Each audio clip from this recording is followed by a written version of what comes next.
Hello friends, தன் மண்ணை காக்க உலகின் முதல் பெண் தற்கொலைப்படை போராளியாக மாறிய தமிழச்சி யார் தெரியுமா? மலைகளின் உள்ளே ஆயுதங்களை மறைத்துக் கொண்டு கண்ணமைக்கும் நேரத்தில் ஆங்கிலேயரை தாக்க தொடங்கினார்.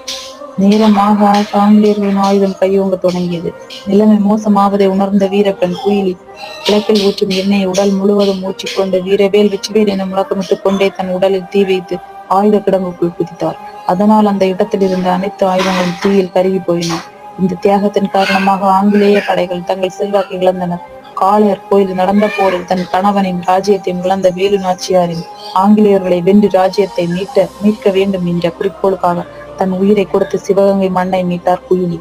இதே குயிலிதான் ஒரு நள்ளிரவு வேலு நாச்சியாரின் சிலம்பாட்ட ஆசிரியர் வெற்றிவேல் வேலு நாச்சியாரின் போர் தந்திரங்களை வெளிப்படுத்தும் ஓலையை ஆங்கிலேயரிடம் கொடுக்க கூறியதால் வெற்றிவேலின் உயிரை முடித்து நாச்சியாரின் உயிரை காப்பாற்றினார். தன்னுயிர் தந்து மண்ணையர் மீட்ட உலகின் முதல் தற்கொலைப்படை போராளியாக சரித்திரத்தின்